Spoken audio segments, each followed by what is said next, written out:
Nah, setelah kalian semua ditentukan sebagai siswa eligible, siswa yang berhak untuk mengikuti SNBP, terus alur selanjutnya apa lagi? Mari kita bahas di video ini.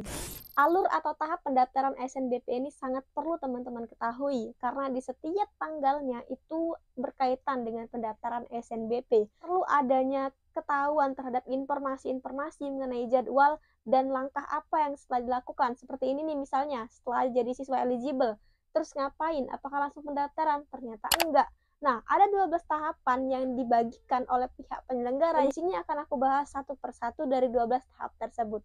Tahapan yang pertama, ini yang pertama sekali tahapannya, yaitu pengumuman kuota bagi sekolah sesuai dengan akreditasi dan jumlah siswa. Nah, pengumuman kuota ini sudah teman-teman, itu pada tanggal berapa ya, aku lupa. Dan pengumumannya tuh yang seperti ini, yang ada jumlah siswa yang eligible gitu, jumlah siswa yang diumumkan oleh pihak penyelenggaranya SNPMB-nya yang mengumumkan jumlah siswa yang bisa mengikuti SNBP ini berapa gitu. Itu sudah teman-teman. Terus yang kedua, ada registrasi akun SNPMB bagi sekolah. Ini wajib untuk sekolah yang belum ada akun SNPMB-nya gitu. Itu di tahapan kedua. Ini dilakukan oleh sekolah semuanya. Jadi teman-teman hanya memantau ya informasi ini, tahapan ini. Tahapan pertama, tahapan kedua itu teman-teman pantau. Terus tahapan yang ketiga yaitu registrasi akun SNPMB bagi siswa. Wajib bagi siswa kelas 12. Di lamannya ini teman-teman, di lamannya ini.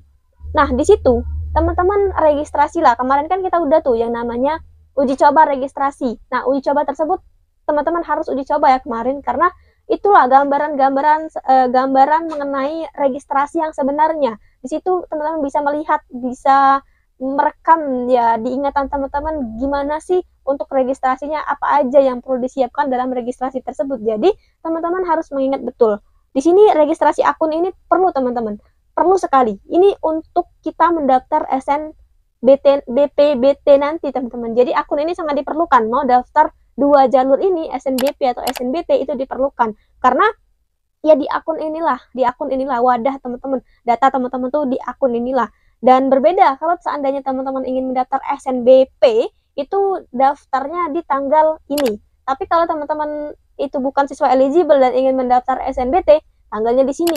Nah, itu berbeda. Jangan sampai teman-teman mendaftar langsung ketika teman-teman itu nggak mau daftar SNBP. Karena ya, kalau kebanyakan nanti situsnya down. Kesian yang mau daftar SNBP. Nanti mereka ada yang nggak bisa daftar gitu teman-teman. Terus tahapan yang keempat, lihat data. SNPMB menginformasikan jumlah siswa yang eligible mendaftar berdasarkan akreditasi sekolah. Nah, di poin keempat ini, di kolom komentar juga ada pertanyaan ya mengenai poin keempat dan poin kelima, katanya rada-rada bingung. Oke, jadi menurut aku di poin keempat ini, aku sudah sempat cari-cari juga searching informasi terhadap tahapan ini, nomor 4 dan 5 ini.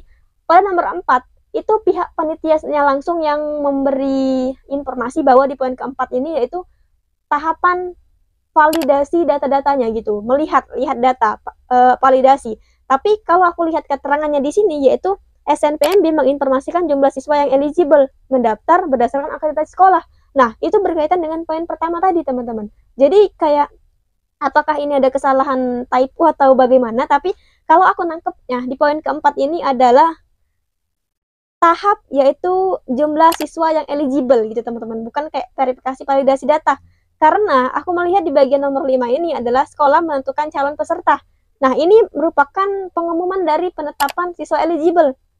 Enggak, pada sekarang tanggal 6 sampai tanggal 8 ini bahwa ada di poin kelima, sekolah menentukan calon peserta gitu. Kalau melihat dari tahapan selanjutnya gitu, kan kayak rada gimana ya, karena kalau di tahapan ini registrasi akun terlebih dahulu untuk kelas 12, sedangkan di lamannya websitenya ini itu registrasi akun SNPMB-nya untuk SNBP saja gitu teman-teman, karena yang berhak untuk mengikuti SNBP ini hanya siswa eligible. Jadi kan kayak nggak mungkin kalau seandainya dia itu ditetapkan buat akun dulu baru ditetapkan oleh siswa eligible-nya, kan agak urutannya nggak sesuai urutannya. Dan aku lihat juga di bagian jadwal sini ya itu emang urutannya kayak gitu. Jadi setelah itu kan di jadwal ini, setelah di penetapan siswa eligible itu PDSS kan. Nah, penetapan siswa eligible ini nomor 5, penetapan siswa eligible.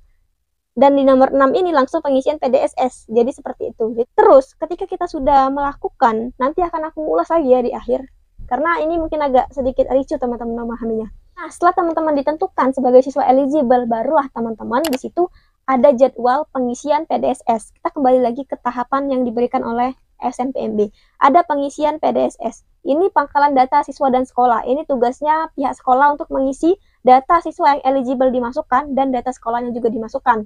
Nah, itu jangan sampai lupa karena aku sering ngomong bahwa pengisian PDSS ini rawan gitu ya, karena tahun kemarin itu ada teman-teman yang lupa untuk finalisasi PDSS dan memasukkan data-data siswanya. Alhasil pada saat ingin mendaftar SNBP-nya, muncullah pop-up bahwa tidak berhak untuk mengikuti SNBP. Seperti ini tahun kemarin. Nah, ini sering banget aku bahas karena ya emang teman-teman sayang kalau seandainya teman-teman udah bagus di semester 1 sampai semester 5 dan gagal hanya karena lupa pengisian PDSS oleh sekolah.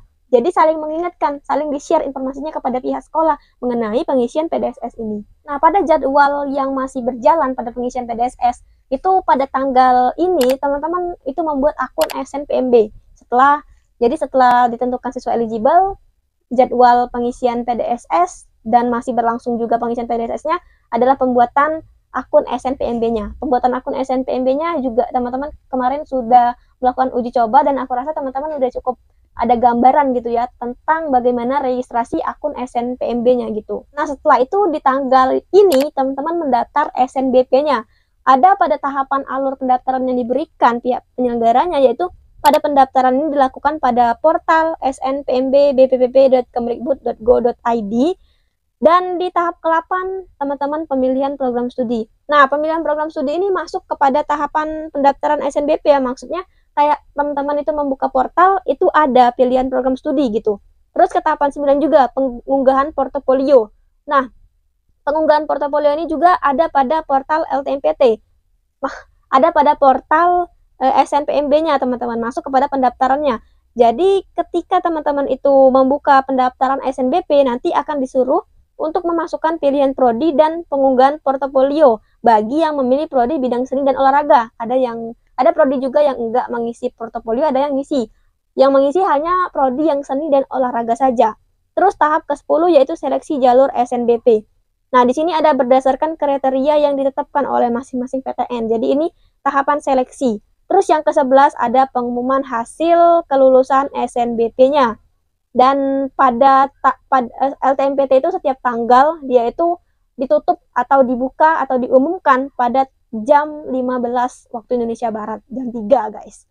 Jadi yang terakhir yaitu daftar ulang gitu. Nah, emang di sini alur ini emang agak sulit dimengerti bagi kaum awam. Ada baiknya aku review ulang alur dari pendaftaran SNBP-nya gitu. Yang pertama itu pengumuman kuota sekolah oleh SNPMB. Itu sudah ya teman-teman. Kemarin pengumuman yang ini udah.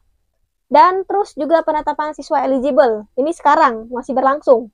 Nah, setelah penetapan, tahapan yang ketiga yaitu tahapan pengisian PDSS. Memasukkan data sekolah dan data siswa yang eligible tadi. Dan yang keempat, ketika jadwal yang masih berlangsung pada pengisian PDSS ini, itu adalah pembuatan akun SNPMB bagi teman-teman yang mendaftar SNBP. Yang mendaftar SNBP ini wajib untuk membuat akun.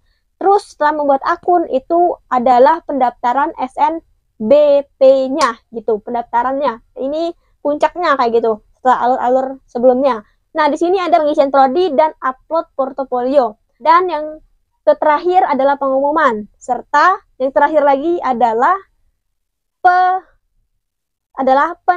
pendaftaran ulang gitu teman-teman. Jadi itu tahapan alur-alurnya yang setelah aku omongin, setelah aku diskusin dengan kepala aku gitu ya. Jadi ya itu dari alur pendaftaran SNBP-nya. Mungkin teman-teman cukup paham ya tentang apa yang aku jelaskan. Semoga aja paham, semoga aja membantu, dan jangan lupa sharing kepada teman-teman lainnya. Bisa jadi kelolosan teman-teman itu bukan karena teman-teman itu bijak atau apa gitu ya, tapi karena kebaikan teman-teman. Begitu saja dari aku. Wassalamualaikum warahmatullahi wabarakatuh.